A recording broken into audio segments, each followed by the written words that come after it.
Hello good morning dear student, welcome to success career. आज की इस वीडियो में हम बात करेंगे CITS एडमिशन जो चल रहा है उसके सेकेंड काउंसलिंग में पार्टिसिपेट करने के नियम के बारे में।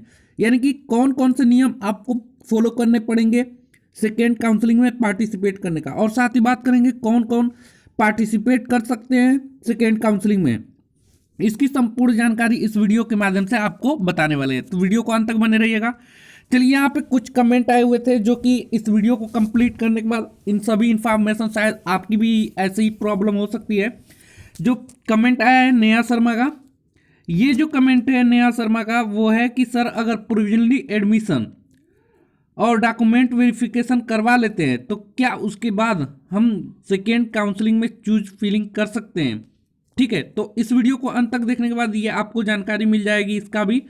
फिर जो कमेंट आया है राजरेखा सिंह का, यहाँ पे उनका कमेंट है सर मुझे वो कॉलेज नहीं मिला जो चाहिए था, तो मुझे भी प्रोविजनली एडमिशन कराने पड़ेंगे सेकेंड काउंसलिंग में बैठने के लिए, तो इसका भी आपका जवाब मिल जाएगा। फिर और कमेंट आया कि डिडानिया का कि सर मेरा जो है ITOT में हुआ है बट मुझे NSTI में एडमिशन लेना है, यदि मैं वेरिफिकेशन न कराए तो सेकेंड राउंड में चांस मिलेगा क्या। इनका भी जवाब इस वीडियो के माध्यम से मिलेगा सेकेंड राउंड की जो काउंसलिंग के नियम है उसको जानने के बाद। फिर जो कमेंट है शिव कुमार जी का, ये है सर मेरा नहीं हुआ है पहले राउंड में, यानी कि इनका पहले राउंड में नहीं हुआ है तो ये सेकेंड राउंड जानना चाह रहे हैं। तो नियम आप सभी जानने के बाद इन सभी कमेंट का आपको जो प्रश्न पूछ रहे हैं माइंड से क्लियर हो जाएगा कि कौन पार्टिसिपेट कर सकता है। ठीक है, फिर इनका है लर्निंग फॉर सक्सेस का, मुझे थर्ड चॉइस मिला है और इसे नहीं लेना है, क्या मैं सेकेंड राउंड में काउंसलिंग में भाग ले सकता हूँ, रिप्लाई प्लीज। ठीक है, फिर नेक्स्ट जो कमेंट आया हुआ है कि कुलदीप यादव टेक्निक का कि सर फर्स्ट राउंड में डॉक्यूमेंट वेरिफिकेशन नहीं करा पाए तो सेकेंड राउंड में काउंसलिंग करा सकते हैं, प्लीज टेल मी। तो इस वीडियो के माध्यम से आप सभी को मैं बताने वाला हूं। चलिए नियम जान लेते हैं, नियम क्या है। यह सेकेंड राउंड की जो काउंसलिंग की डेट है, ये डेट है, मैं इस पर भी डिस्कस करूंगा। पहले हम नियम जान लेते हैं, फिर हम इस कमेंट पे आएंगे और सबको बारी बारी से बताएंगे। जो सेकेंड राउंड की काउंसलिंग का नियम है वो है second round counselling will be conducted for all provisionally non admitted eligible candidate. यानी कि सेकेंड राउंड की जो काउंसलिंग होगी वो जो अभी तक प्रोविजनली एडमिशन नहीं लिए उनके लिए होगा, वही कैंडिडेट एलिजिबल होंगे जिसको प्रोविजनली एडमिशन नहीं मिला है।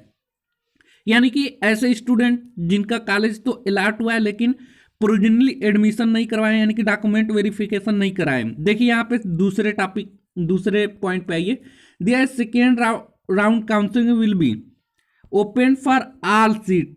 दूसरे पॉइंट में लिखा है, दूसरे पॉइंट में क्या लिखा है कि सेकेंड राउंड की जो काउंसलिंग है वो सबके लिए, जो ओपन फॉर ऑल सीट सबके लिए ओपन होगा, खुलेगा। नॉट सिलेक्टेड यानी कि जो सिलेक्टेड नहीं हुए हैं, एंड और admission not taken by candidate in first choice. यानी कि ऐसे स्टूडेंट जो जिनको कॉलेज अलॉट नहीं हुआ है, सिलेक्ट नहीं हुए हैं और एडमिशन नहीं लिए हैं, ऐसे स्टूडेंट जो एडमिशन नहीं लिए हैं इन फर्स्ट काउंसलिंग में, यानी कि फर्स्ट काउंसलिंग में उनको सीट तो मिला है, दूसरे पॉइंट बोल रहा है, लेकिन वो एडमिशन जाकर नहीं लिए हैं, यानी कि प्रोविजनली एडमिशन नहीं लिए हैं, डॉक्यूमेंट वेरिफिकेशन नहीं कराए, तो वो भी सेकेंड काउंसलिंग में पार्टिसिपेट कर सकते हैं। अब आपको डाउट क्लियर हो गया। अगर आपको कॉलेज मिला हुआ है NSTI कॉलेज या ITOT कॉलेज और आपने जाकर डॉक्यूमेंट वेरिफिकेशन नहीं करवाया तो आप सेकेंड काउंसलिंग के लिए एलिजिबल है। लेकिन इसमें नियम एक शर्त ये भी है कि आपको जब सेकेंड आपने जाकर डॉक्यूमेंट वेरिफिकेशन नहीं करवाया है तो उस सीट से आपका कैंसिल हो जाएगा, अब आप सेकेंड राउंड में पार्टिसिपेट कर सकते हैं। अब थर्ड पॉइंट जो कह रहा है यहाँ पे, थर्ड जो पॉइंट है ये है कि all candidate who had not participate in first counselling, यानी कि ऐसे स्टूडेंट जो फर्स्ट काउंसलिंग में पार्टिसिपेट नहीं किए थे, यानी कि फर्स्ट काउंसलिंग हुआ था वो उनको पता ही नहीं चला कि फर्स्ट राउंड की काउंसलिंग हो रहा है, या वो जानबूझ के छोड़ दिए थे, तो वो अब चाह रहे हैं कि हम सेकेंड राउंड की काउंसलिंग बैठ जाए, तो वो भी एलिजिबल है, इसमें पार्टिसिपेट कर सकते हैं सेकेंड राउंड की काउंसलिंग में। ठीक है, देखिए all candidate who have not participate in first counselling and have not paid counselling fees can participate bye paying the counselling fees. यानी कि पहले काउंसलिंग में पार्टिसिपेट नहीं किए हैं और यानी कि पहले काउंसलिंग जो हो रहा था उसमें आपने फीस पेमेंट नहीं किया है, काउंसलिंग फीस पेमेंट नहीं किया है, तो आप सेकेंड काउंसलिंग में फीस को, काउंसलिंग फीस को पेमेंट करके पार्टिसिपेट कर सकते हैं सेकेंड काउंसलिंग के लिए। तो आपको पता चल रहा होगा, सभी हम डिस्कस करेंगे सभी पॉइंट पे। फिर नेक्स्ट जो पॉइंट है, candidate who have scored higher mark, यानी कि ऐसा कैंडिडेट जिसने हायर मार्क्स पाया था, जैसे 100 में 99 पाया था या 100 में 98 पाया था, यानी कि उसका मार्क सबसे अधिक था, but have not participate in first round, और उसने फर्स्ट राउंड में पार्टिसिपेट नहीं किया है, फर्स्ट राउंड की काउंसलिंग में पार्टिसिपेट नहीं किया है, can not claim A seat institute eight पर विथ कैंडिडेट, यानी कि वो क्लेम नहीं कर सकता है कि वो स्टूडेंट का अगर आपने फर्स्ट राउंड की, आपका अधिक नंबर होते हुए भी फर्स्ट राउंड की काउंसलिंग में पार्टिसिपेट नहीं किए हैं और कोई आपसे कम नंबर वाला उस पर जाकर उसको अलॉट करवा लिया है फर्स्ट काउंसलिंग में, तो उस पर आप दावा नहीं कर सकते हैं सेकेंड काउंसलिंग में, क्योंकि वो फर्स्ट काउंसलिंग में पार्टिसिपेट किया था, आप नहीं किए थे।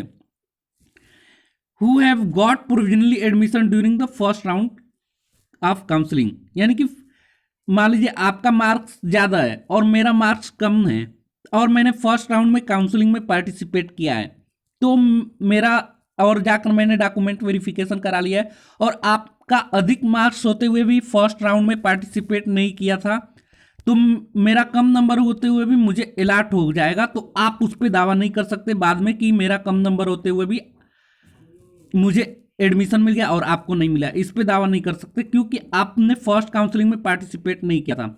फिर दे रहा है यहाँ पे अगला पॉइंट जो दिया है, all candidate who have paid counselling fees but have not taken admission in first round can also participate. ठीक है, सभी स्टूडेंट जिसने फर्स्ट राउंड की काउंसलिंग में अपना फीस पेमेंट कर दिया था, काउंसलिंग फीस पेड कर दिया था, बट लेकिन वो एडमिशन नहीं ले पाए फर्स्ट राउंड में, उनको किसी कारणवश नहीं ले पाए या उनको कॉलेज ही नहीं मिला, वो पार्टिसिपेट कर सकते हैं choose there centre without paying fees. और वो फीस तो पेमेंट फर्स्ट काउंसलिंग में कर दिए थे, उनको कॉलेज ही नहीं मिला या डॉक्यूमेंट वेरिफिकेशन नहीं कराने जा पाए, तो वो पार्टिसिपेट कर सकते हैं सेकेंड राउंड की काउंसलिंग में, उनको फीस पेमेंट नहीं करना होगा। तो ये सेकेंड राउंड की काउंसलिंग के नियम थे। तो चलिए अब आपको एक एक जो आपका कमेंट आया था उस पर रिप्लाई हम करते हैं। अब आपको जो आपका खुद ही पता चल गया होगा कमेंट का। चलिए पहले कमेंट पे पहुंचते हैं। पहला कमेंट जो था नेहा शर्मा का, सर अगर प्रोविजनली एडमिशन और डॉक्यूमेंट वेरिफिकेशन करवा लेते हैं तो क्या उसके बाद हम सेकेंड काउंसलिंग में चूज फिलिंग कर सकते हैं? अगर आप डॉक्यूमेंट वेरिफिकेशन करा लेते हैं फर्स्ट राउंड वाली, तो आप सेकेंड राउंड में पार्टिसिपेट नहीं कर पाएंगे, सिर्फ ट्रांसफर में पार्टिसिपेट कर पाएंगे। तो बेहतर आपका यही होगा कि प्रोविजनली एडमिशन न लीजिए अगर आपको सेकेंड काउंसलिंग में पार्टिसिपेट करना है तो। चलिए सेकेंड जो कमेंट का है, सर मुझे वो कॉलेज नहीं मिला जो चाहिए था, तो मुझे भी प्रोविजनली एडमिशन कराना चाहिए। अगर आपने वो कॉलेज नहीं मिला है तो आप प्रोविजनली एडमिशन नहीं कराइए, आप सेकेंड काउंसलिंग में डायरेक्ट बैठिए। ठीक है, और अगर आप डॉक्यूमेंट वेरिफिकेशन करा लेते हैं, प्रोविजनली एडमिशन लेटर मिल जाता है, तो आप सेकेंड राउंड में पार्टिसिपेट नहीं करेंगे, सिर्फ ट्रांसफर में भाग लेंगे। राजरेखा सिंह जी और डिडांडिया बॉय, ये मेरा ITOT में हुआ है बट मुझे NSTI में एडमिशन लेना है, तो वेरिफिकेशन ना कराओ तो सेकेंड, हाँ बिल्कुल चांस है, आप सेकेंड राउंड में पार्टिसिपेट कर सकते हैं अगर आप डॉक्यूमेंट वेरिफिकेशन नहीं कराते हैं तो। सर मेरा नहीं हुआ, तो पहले राउंड में नहीं हुआ तो सेकेंड में आप तो पार्टिसिपेट करिए। चलिए अब उसके बाद हम जो सेकेंड राउंड की काउंसलिंग की जो डेट है वो देख लेते हैं। सेकेंड राउंड की जो काउंसलिंग स्टार्ट होगी वो 22 दिसंबर 2020 से स्टार्ट होगा और 23 दिसंबर 2020 तक चलेगा, जिसमें आपको इंस्टीट्यूट सिलेक्शन करना है और फीस पेमेंट करना है यदि आपने फर्स्ट राउंड में फीस पेमेंट नहीं किया है तो। यदि आपने फीस पेमेंट कर दिया है तो डायरेक्ट बस आपको इंस्टीट्यूट सेलेक्ट करना है। ठीक है, 22 और 23 तारीख को।